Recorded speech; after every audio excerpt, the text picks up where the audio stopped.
Bonjour. Salut l'équipe. Salut tout le monde. Trop content de vous retrouver pour un nouveau webinaire. Tous les trois, on va attendre, je pense, 2 minutes que tout le monde se connecte et rejoigne le webi. On est déjà. Bonne année. Ouais, c'est vrai que bonne année. On peut encore. Le 22. Meilleur vœu. On peut encore. Blavezmad. Et c'est le. Il a osé. On est produit en Bretagne. Et c'est le premier webinaire de l'année en plus là. C'est vrai. Ouais, premier webinaire 2025. Exactement. Dans un setup de folie avec des petits goodies là. Est-ce qu'on demande aux gens de deviner ce que c'est? Ouais, ils peuvent nous dire. Déjà en commentaire, dites-nous si le son est bon, si l'image est ok. Et si vous avez passé du coup une bonne année, et après essayez de deviner ce qu'il y a au premier plan. C'est un peu flou. Normalement, si vous plissez les yeux, vous avez Oh là là. putain, la qualité de prod. Ah là là. La régie derrière. Ouais. Et voilà, donc c'est une petite surprise qu'on a réservée du coup à nos partenaires et nos clients. Donc les gens ont commencé à les recevoir. On a une deuxième fournée qui arrive. C'est fait main, donc Avec amour. avec beaucoup d'amour, donc Et un peu de piment. et un peu de piment. Ouais. On va pouvoir commencer. L'idée, c'est de pouvoir avoir un format, on va dire webinaire. Je sais pas si tu peux partager la presse, Tom. Ouais. Un format un peu différent. Donc, on est tous les trois. Je représente un peu. Donc, Glenn, cofondateur, directeur stratégique à Tirefes. Thomas, cofondateur et directeur général. Et moi, Benjamin, cofondateur et directeur de création chez Tirefes. Chaque année, on fait un petit webinaire tous les trois pour parler de l'année 2024, du futur. Et ce matin, en toute transparence, on n'avait pas trop bien bossé et préparé ce webinaire. On a dû trouver une idée un peu C'est qu'on a d'autres gros sujets là en ce moment. Oui, C'est pas qu'on est feignantiste. feignant, hein, c'est vrai. Mais voilà, on était sur d'autres sujets, du coup on a dû trouver une idée rapidement qui soit un peu fun, qui change des webinaires traditionnels. Et du coup, les gars ne sont pas au courant. J'ai bossé avec l'équipe de Tirefes, etc. Ils ne sont pas au courant de ce qui leur attend. Moi je vais être animateur et les gars vont répondre à des questions. En gros, ce qui va se passer, c'est qu'il y aura une série de questions sur des sujets, Tirefes, social media, le futur des réseaux sociaux.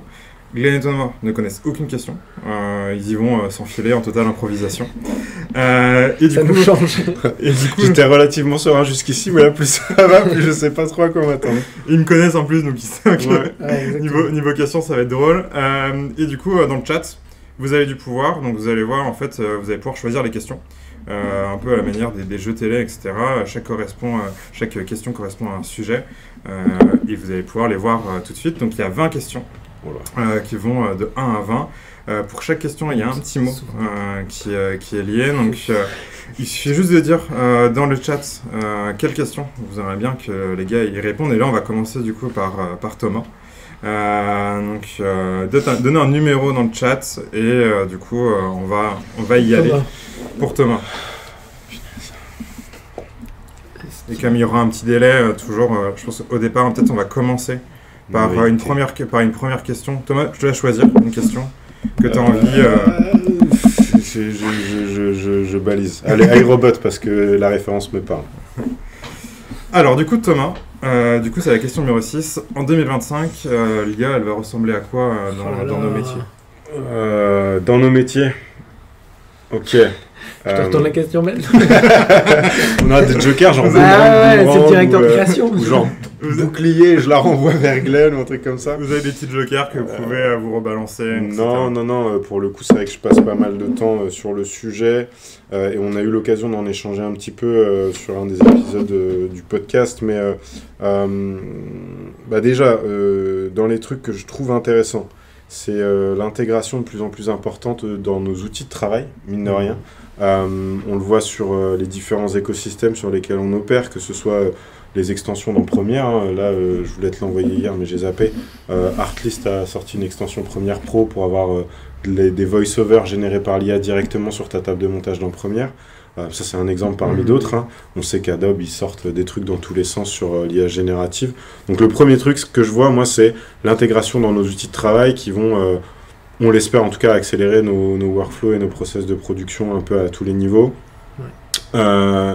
Ce que je constate aussi, et c'est un truc que je suis en train de pas mal creuser, c'est comment tu fais pour mieux exploiter la donnée propriétaire. parce qu'en fait, mine de rien, si on se cantonne, on va dire, à l'IA générative de base avec les données sur lesquelles elle est entraînée, à savoir Internet d'une manière générale, on arrive par définition à des trucs assez moyens, quoi. Par contre, je pense qu'il y a un vrai sujet sur comment tu nourris l'IA avec des données propriétaires, et ça peut vouloir dire plein de choses, pour essayer d'avoir des résultats qui soient beaucoup plus personnalisés. Je prends un exemple très concret. Si on se sert, je sais pas, de ChatGPT pour brainstormer sur des idées, pour des intentions créatives, c'est beaucoup plus puissant d'aller faire des interviews de l'audience cible que tu cherches à toucher, donner les transcriptions de ces interviews à chat et lui dire, en te basant sur ce référentiel-là, propose-moi des choses, quoi. Et donc ça, je pense que c'est le deuxième truc hyper intéressant à suivre. Et après, pour aller un peu sur ce que l'IA ne pourra pas faire, parce que c'est aussi une des questions qu'on se pose, c'est où est-ce que nous, on a encore notre valeur ajoutée et tout. Je pense qu'il y a deux choses. Il y a tout ce qui va être insight glané sur la base de l'expérience dans le monde réel. Pour l'instant, l'IA, elle ne peut pas aller interagir avec le monde réel, en tout cas pas dans les mêmes proportions que nous. Et après, le goût, c'est un truc où, moi, ce que je vois aussi, c'est, oui, tu peux aboutir à des générations qui sont intéressantes, des choses comme ça, mais ce truc de taste, d'être en capacité de dire, ça a du sens, ça a pas de sens, ou tiens, ça c'est intéressant, je vais tirer le fil, on va l'exploiter comme ça. Pour l'instant, ça reste encore entre les mains des êtres humains, heureusement. C'était long comme réponse. Je m'attendais pas à répondre aussi longtemps. Je pense que c'est un sujet qui est assez complexe, avec beaucoup d'informations. Je pense que c'est hyper complexe. Je pense que si c'est un sujet qui vous intéresse, qu'on puisse revenir, que ce soit dans un épisode de podcast ou dans un webinaire, je pense que l'IA en 2025 va avoir une vraie place et sur un monde, je pense, technologique. Je pense qu'en 2024, on a testé beaucoup de trucs. Là, je pense que ça va vraiment devenir tangible dans nos usages. Je pense que tu parlais de Premiere, tu parles de Notion, tu parles de ChatGPT, Gemini, etc. Je pense qu'il y a pas mal de trucs qui sont intéressants. Hier, je te partageais un truc qui était un outil qui permet d'automatiser des choses, donc ça reste quand même un sujet... Et puis des applications de plus en plus spécifiques aussi. Je trouve vraiment des use cases très très précis sur des problématiques opérationnelles, donc c'est intéressant. On est passé d'un outil qui sur le papier peut faire plein de choses à des applications de plus en plus précises, de plus en plus concrètes, donc je trouve ça pas mal. Donc pareil, libre à vous, là, une question pour Glenn. N'hésitez pas du coup à réfléchir à tout ça. Mettez votre chiffre préféré, le sujet qui vous intéresse le plus. Ça, on reviendra après dessus et je ferai en priorité les chiffres du chat. Comme pour Thomas, Glenn, à toi de choisir. Est-ce que je peux choisir pour Glenn? Tu peux choisir pour Glenn. Ah, c'est pas mal ça. Alors, Maïté. Maïté, c'est le numéro 11. J'ai une petite vidéo à partager avant. J'espère que le son va être bien et ça permettra potentiellement... Je reviens tout juste d'Italie et j'ai un petit secret à partager. Frotter-la sur ton pain va tout changer pour tes bruschetta. L'aéreos les saveurs avec une équilibre douceur des tomates et l'onctuosité de l'huile d'olive. En frottant une gousse d'ail sur le pain grillé, tu libères des arômes subtils qui ajoutent de la profondeur. C'est aussi un geste qui respecte l'authenticité italienne, apportant ce goût rustique et traditionnel. Et la meilleure partie, l'ail parfume sans dominer pour une bruschetta parfaitement équilibrée. Je crois que ça se dit comme ça. Du coup... Glenn, à quoi vont ressembler les futurs formats food? Alors je pense, en tout cas nous, ce qu'on fait chez Tierface, pour moi les formats food, ça doit être des formats en tout cas simples, faciles à faire, très explicites, mais pour autant satisfaisants. C'est-à-dire que tu dois avoir un Je reviens tout juste d'Italie. En 20-30 secondes, tu dois comprendre, avoir envie de le refaire. La voix off pour moi est quasi obligatoire. C'est-à-dire que ça te guide, ça t'amène aussi une identité derrière. Et moi, après, j'ai vraiment un parti pris sur le côté, dans cette recette, tu dois un peu, ce qu'on essaye de faire des fois sur des formats divertissement, ouvrir une boucle. Dire, tu vois, tu as envie de voir un peu l'astuce, le truc un peu particulier. Donc, comment on arrive aussi à ouvrir des boucles sur cette partie recette. Et bien sûr, la sauce Tierface, c'est aussi ces belles images, ces images gourmandes. C'est-à-dire, pour moi, il y a deux typologies de vidéos recettes. La vidéo très incarnée, presque drôle, et l'autre vidéo où on va être très satisfaisant, très beau. Et donc, nous, chez Tierfest, c'est le parti pris qu'on prend tout en gardant ce côté incarnation par la voix off. Et ces codes aussi des créateurs. Pour moi, c'est vraiment ça. 2025, la food chez Tierfest va ressembler à ça. Petit complément là-dessus, je pense que ça va venir aussi des envies des consos. Je pense que lié avec l'IA, etc. Consommateur. Je pense qu'on va avoir un gros sujet sur l'analyse, reporting, du coup des tendances, etc. pour avoir les bonnes recettes qui émergent. C'est que l'année dernière, on était beaucoup sur le pouvoir d'achat. Et là, on est sur d'autres, toujours, mais on est sur aussi d'autres usages. Pas plus blindé en 2025. Mais on est sur d'autres usages un peu plus techniques, etc. C'est intéressant, typiquement le air fryer là, est en train d'exploser complètement avec un usage, donc la cuisson vapeur aussi. Donc, je pense que ce que j'aime bien aussi dans ce que tu dis, Glenn, juste pour rebondir là-dessus, enfin dans ce que vous dites tous les deux, parce que ça fait quoi ce que vous dites tous les deux, mais c'est une forme de pragmatisme, quoi. Et de se dire, ok, on garde le conso au centre de la réflexion, on essaye d'être pragmatique et de faire des trucs qui apportent vraiment la valeur au consommateur. Et parce que moi je le vois, quand j'en discute avec des proches et tout, leur plus grosse frustration, c'est j'ai essayé de faire pareil à la maison et ça marchait pas. Exactement. Et en fait, et mine de rien, c'est un truc que continuent à entretenir les créateurs de contenu, certaines marques, et où je pense qu'en fait, faut pas oublier l'audience qui est de l'autre côté du contenu, quoi. Donc j'aime bien ce côté lisible, bien répondre aux attentes du conso. Qui peuvent varier même en fonction de la marque et du coup de la cible que tu cherches à toucher. Exactement. Gourmandise, praticité, côté LC. Ton curseur après tu vas évoluer, tu vois, mais je pense que ça va être vrai sur toutes les strates 2025. Faire les choses simples et arrêter de vouloir faire des choses complexes que personne comprend. Clairement. C'est d'accord aussi. Mathieu, pour Thomas, c'était la question numéro 14. Mon talon d'Achille, l'humour, merde. En B2C. Oh là là. Le même était marrant, mais est-ce qu'en B2C, du coup, est-ce que les contenus expertise vont laisser la place à des contenus humour ? Je trouve qu'en plus, la question là-dessus, elle est intéressante dans le sens où... pas du tout drôle, cette question. Ouais, mais ça me va bien. Je t'avoue que si tu m'avais demandé de improviser une blague ou un truc comme ça, j'aurais été un peu plus gêné, Mathieu. Donc merci, je suis sauvé. En B2C, parce que la précision importante dans la question, c'est en B2C. Ouais. Est-ce que les contenus expertise vont laisser la place à des contenus humour ? En vrai, je sais pas. Parce que demain, la carte de l'humour, oui, mais si demain t'as que ça risque d'être un peu redondant et un peu plat. En plus, c'est partir du principe que des contenus expertise ne peuvent pas être drôles, et pour le coup, on a... partir du principe, j'ai fait un raccourci, mais on a des contre-exemples aussi de gens qui arrivent à faire passer des messages sur des sujets techniques, à défaut de parler de sujets compliqués ou complexes, mais qui arrivent à le faire avec un ton. Moi, je pense que c'est aussi un sujet de ton. Ce qui est sûr, c'est que les trucs chiants auront de moins en moins leur place, mais c'était déjà vrai l'année dernière et toutes celles d'avant. Donc, à mon avis, c'est plus un travail sur le ton, mais je pense que l'expertise a encore sa place, y compris en B2C. Ouais, et surtout des questions que les consommateurs se posent et pas qu'au marketing, on se pose, quoi. Ça va être le gros enjeu.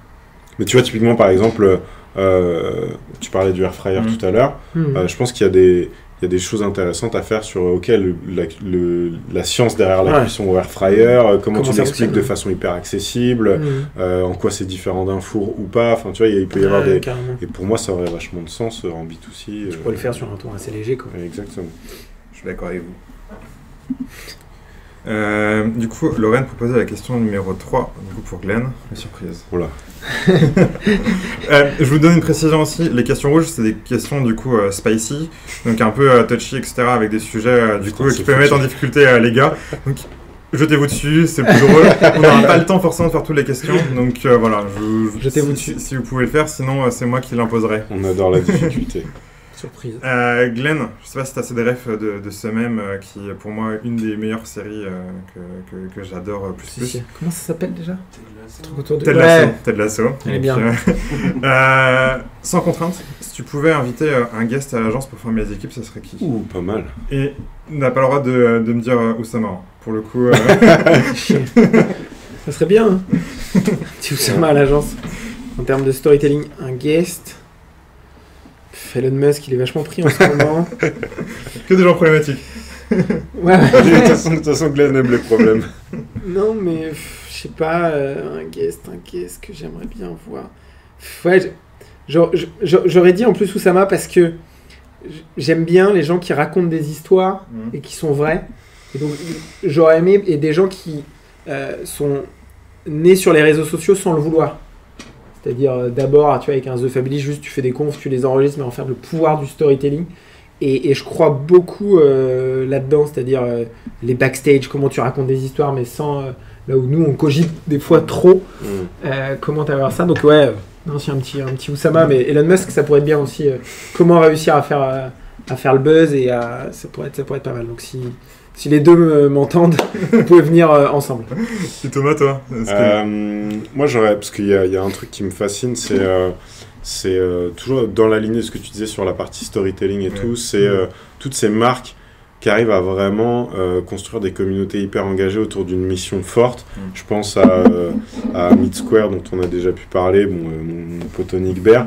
Je serais très très curieux de discuter avec des founders de marques comme ça, qui ont réussi à construire une marque hyper forte, très affirmée, autour d'une mission, principalement sur le digital.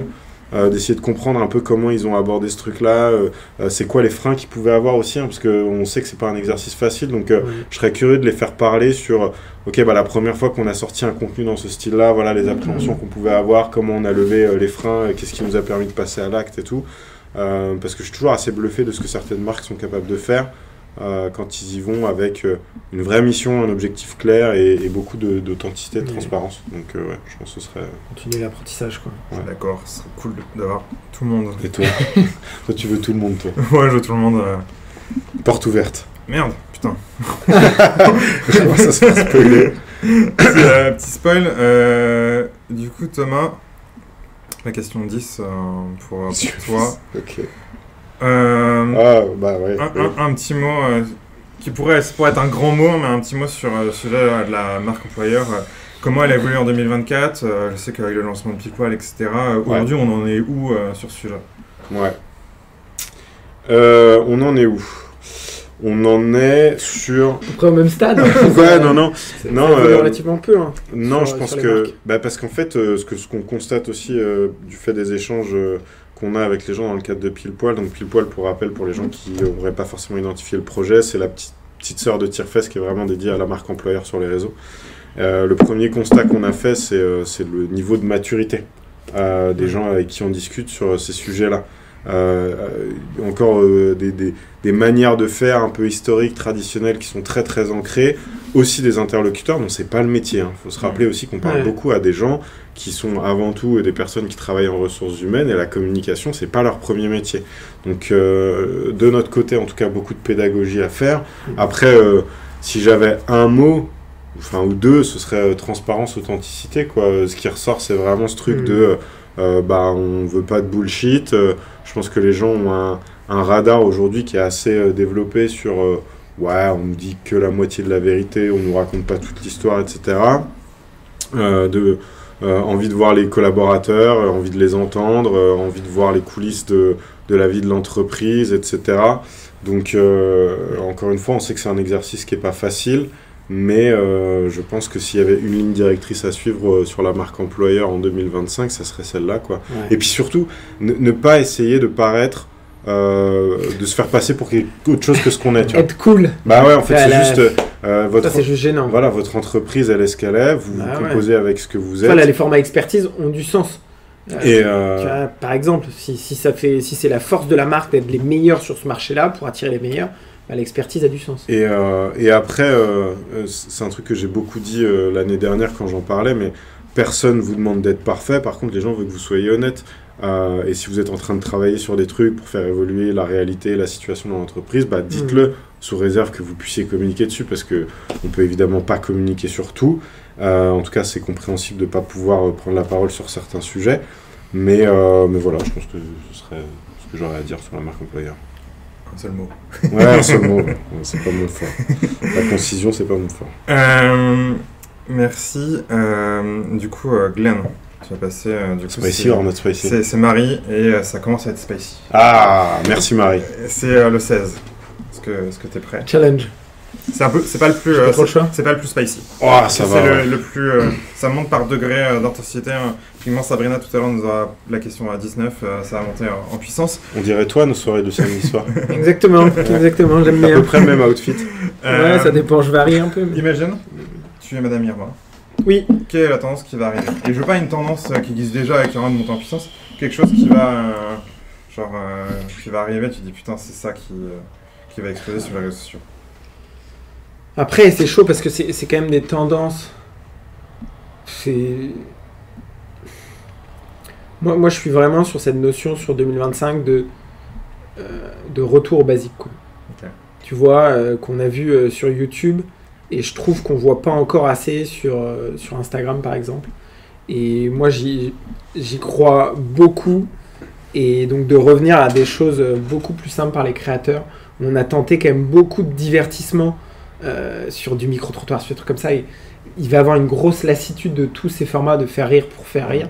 Je pense que... Et donc, comment, sur nos marques, mais on se bagarre là-dessus, hein, déjà là, sur cette fin 2024, de réussir à amener des choses simples, très directes, de l'émotionnel. On parlait de la marque employeur, là, on est sur une recommandation où l'enjeu, c'est d'arrêter de penser avec sa tête, mais plus avec son cœur, même pour les collaborateurs. Donc, comment on arrive à amener des choses comme ça de façon honnête?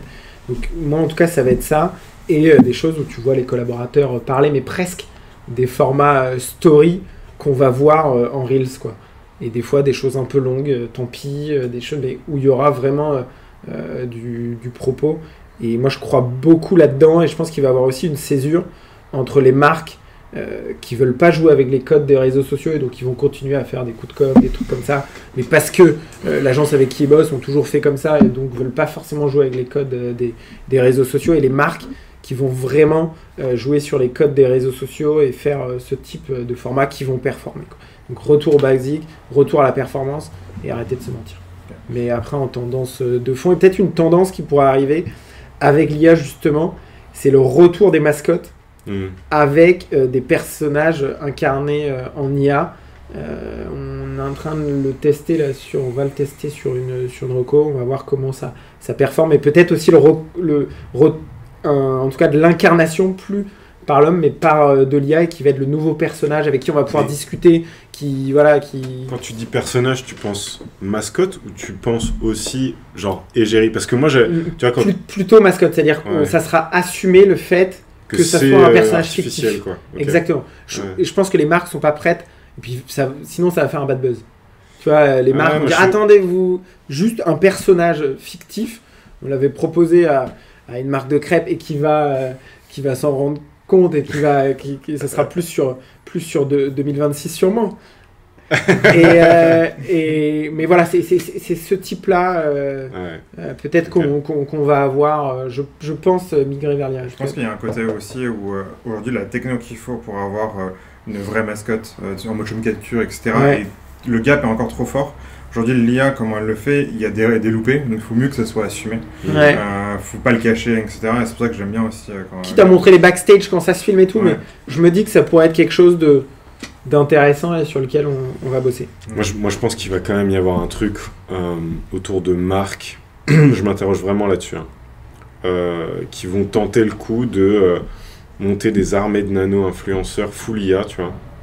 Tu vois, t'as des outils comme Captions qui te proposent de créer des avatars, ou Agent, je vous en avais parlé, et où ils vont avoir des personnes, tu vois, des petits comptes, ils vont se créer des armées de petits comptes, 2, 3, 4, 5 000 abonnés, et faire des grosses campagnes de masse de nano-influence. Il y a une brique technique qui est énorme pour que ça soit bien fait et que ça ait du sens. Mais je suis prêt à parier qu'il y a des marques qui vont tenter le coup. Je pense qu'ils vont le faire, je pense des marques e-commerce, etc. Je pense que c'est le produit plutôt que l'histoire qui est intéressante. Je suis d'accord avec toi. Et après, je pense qu'ils vont tomber en plus dans des trucs. Le mec parfait, la femme parfaite, ça va. Je pense qu'au début, ça va être assez bas là-dessus. Et donc, nous, je pense sur les marques qu'on accompagne, ça sera pas dans notre philosophie. Je suis pas aligné avec ce truc-là. Non, je sais. Mais je suis assez d'accord avec toi. Avoir des grosses OP, déjà le test. Et dès qu'ils se font toper, ils disent non, c'était un test, on allait vous le révéler. Donc c'est pour ça que ça reste encore hyper touchy. Mais oui, en tout cas, l'IA va.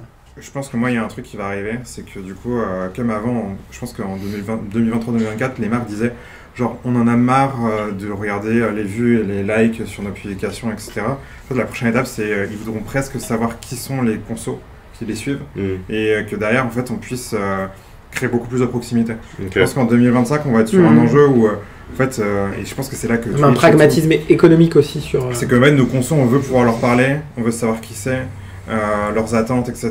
Et en fait, on va être sur toute l'utilisation, on le voit sur les réseaux sociaux.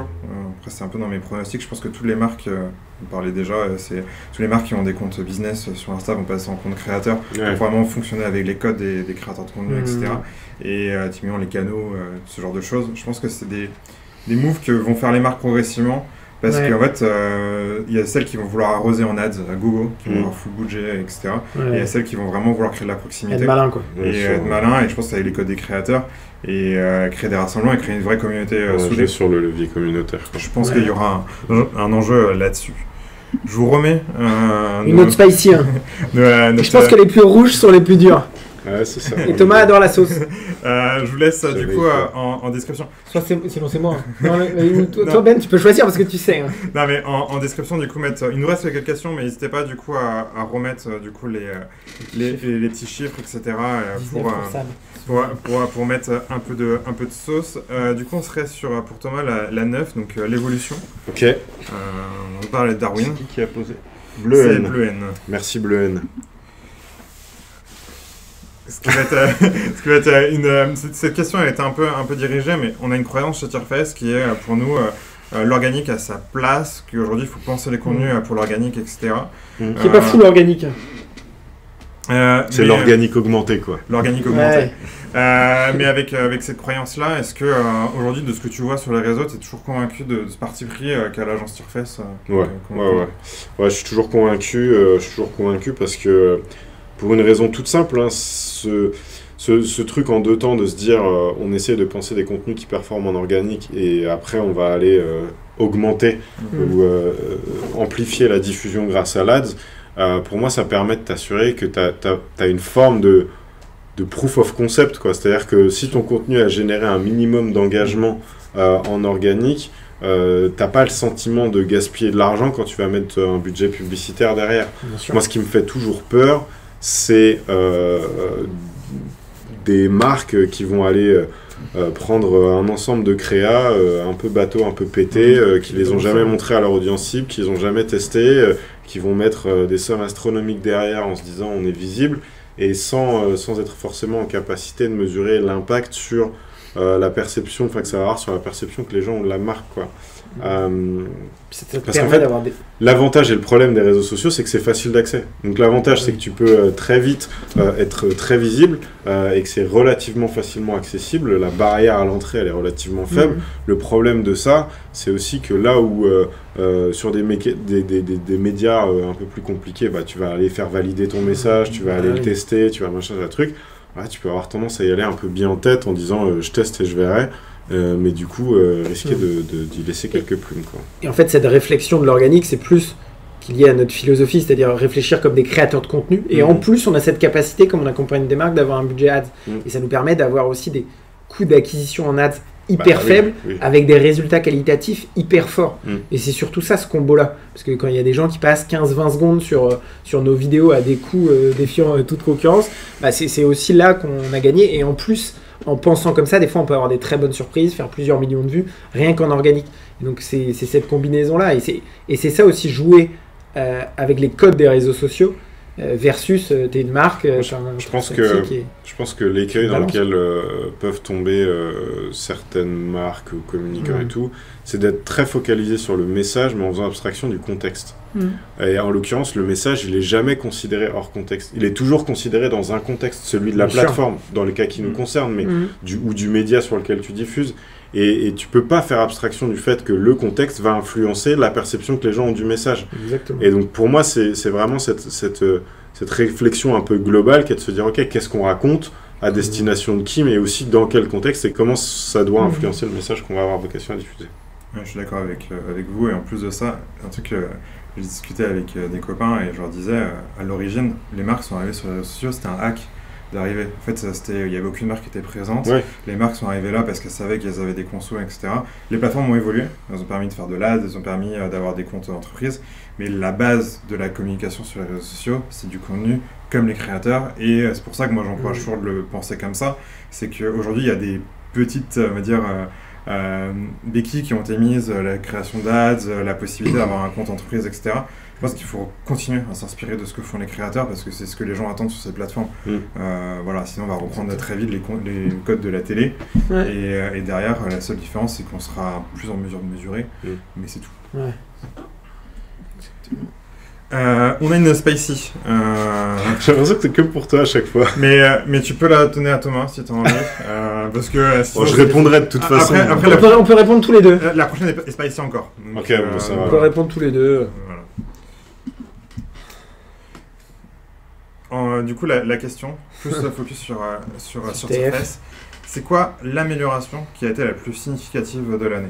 Le truc à retenir de se dire que cette année-là, Tirefess a progressé, a changé, et c'est quoi cette amélioration-là qui a fait la différence?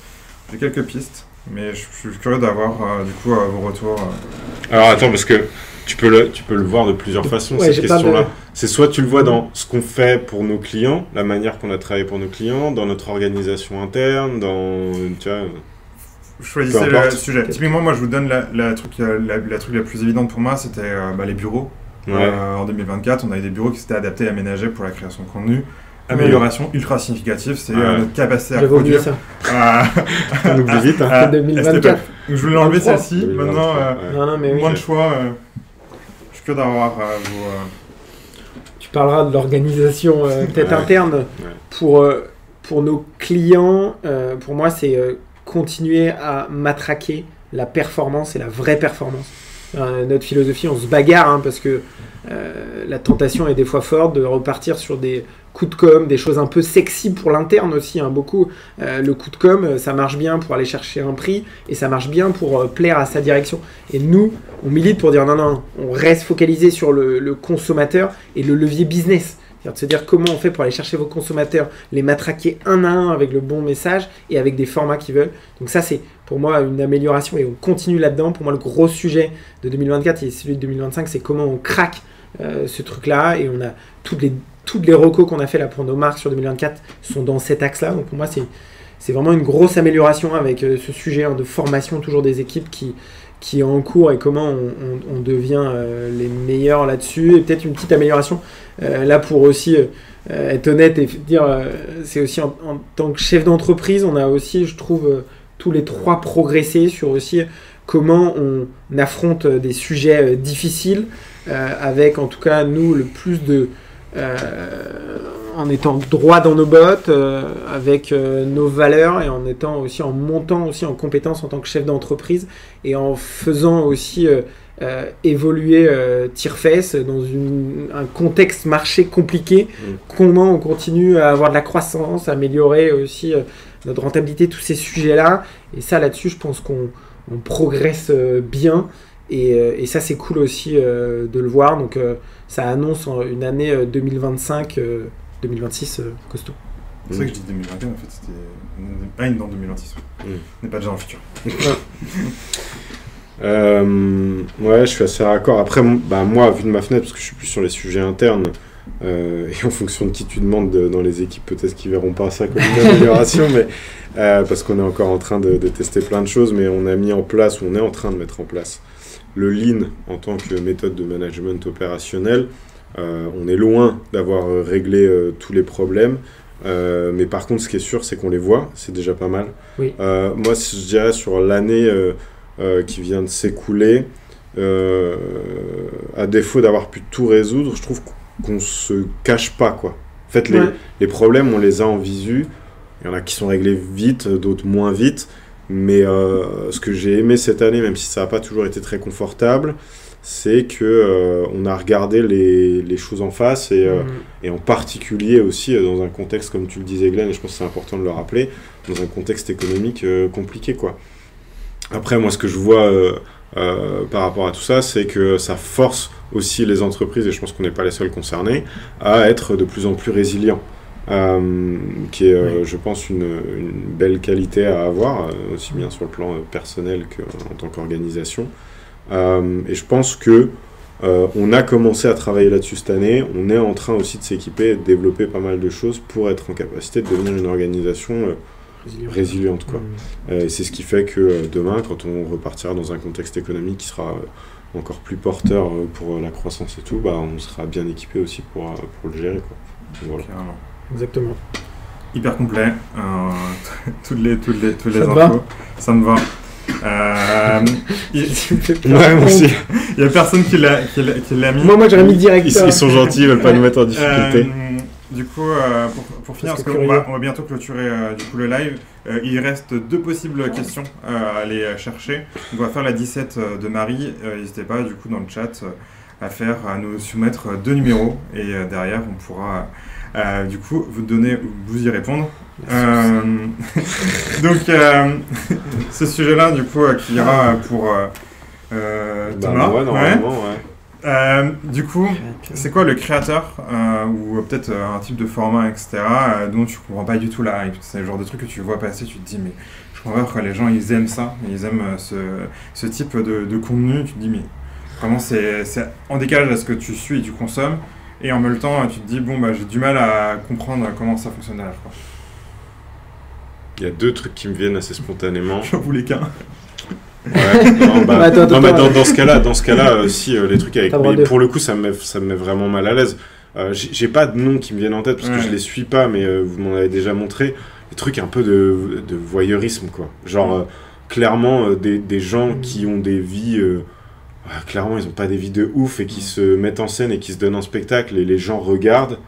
Ça, je comprends pas, quoi. J'ai vraiment l'impression qu'il y a toute une partie, et je pense que c'est presque encore plus vrai sur TikTok, toute une partie de cet écosystème-là où presque, c'est pas qu'on se réjouit de la misère des autres, mais il y a un truc très malsain, quoi. Et ça, j'ai jamais compris, quoi. En fait, on comprend la hype parce qu'on voit la curiosité malsaine des gens. Ah ouais, mais je trouve c'est pas malaisant. Je suis pas à l'aise avec ça. Je suis vraiment pas à l'aise avec ça. Ça aussi.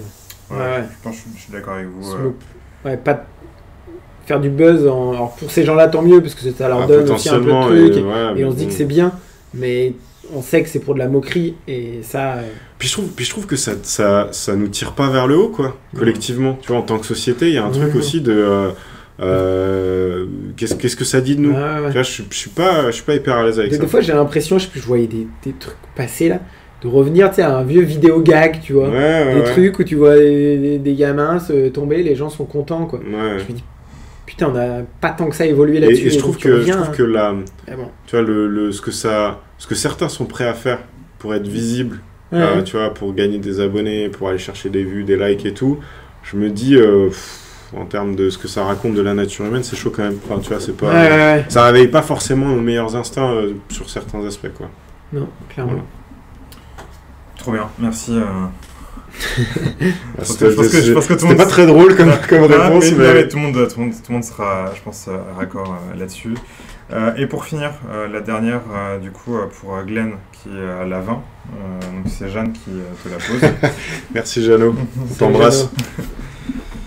Je t'ai mis un petit sou de Cristiano. Une petite pensée pour François. Si on va aller chercher en 2025. Mais c'est quoi ton client? Alors là, tu regardes la cam.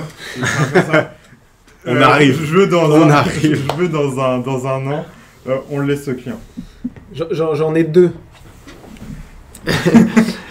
Le premier, c'est Pizza Hut. Qu'on a perdu. Et ça fait 1 an de ça. On avait fait une reco qui défonçait tout. Et à date, je suis désolé, hein, mais le contenu qui est fait, il n'est pas du tout social media, il n'est pas du tout bon. Et je me dis, mais le prix qu'il y avait en face et ce qui est fait là, c'est pas à faire, je suis désolé. Et le deuxième, c'est des crêpes, c'est waouh. Et donc, 2026, on a envie d'aller... en tout cas, je me dis que ces 2 marques-là sont des marques pour qui je sais qu'on pourra avoir un impact fort. Et que j'aimerais aller chercher, qu'on aimerait, je pense, aller chercher. Donc merci Jeanne pour la passe D. On s'est encore fait des copains. Donc voilà pour la fin de ce webinaire. Voilà, il a duré quand même 40 minutes, donc je pense que c'est suffisant. Si vous êtes curieux, parce que du coup, il y aura un replay. Donc si vous êtes curieux de savoir ce qui se cache derrière les autres questions, n'hésitez pas à mettre du coup ce que vous voulez savoir dans la... Non, clique pas dessus. Si vous voulez savoir la question qu'il y a derrière la 18, n'hésitez pas à le mettre en commentaire et on y répondra chacun à titre perso du coup direct dans les commentaires. Carrément. Et s'il y a d'autres questions qui vous intéressent, il ne faut pas hésiter. Allez-y, on répondra. J'ai bien aimé le format, je sais pas ce que ouais, c'était cool. C'est drôle. Franchement, c'est pas mal. Et on a quand même dit des trucs qui avaient du sens, quoi. C'était pas que des conneries, donc c'est très bien. Exactement. C'est pas des blagues tout le temps. Donc on se dit à très vite sur nos réseaux. Et une petite dernière chose importante à dire, c'est on a un super podcast qu'on tourne du coup une fois par semaine. Emma va vous mettre le lien du coup dans les commentaires. N'hésitez pas à checker les épisodes parce que typiquement là, les sujets qu'on aborde, on les aborde de manière plus précise, un peu plus détaillée. Plus en profondeur. Il y a pas mal de choses qui font sens avec ce qu'on a pu dire. Donc si vous avez aimé notre discussion de là maintenant, allez vous abonner et suivre nos différents épisodes. Il y en a un qui publié chaque semaine, c'est le lundi. Ouais. N'hésitez pas à nous pousser des sujets. Ouais, ça fait toujours partie de nos questionnements. Brûlantes qui vous empêchent de dormir la nuit, on y répondra avec plaisir. Allez-y. Voilà. On y répondra. Et bonne année. Ouais, ciao. Bon appétit.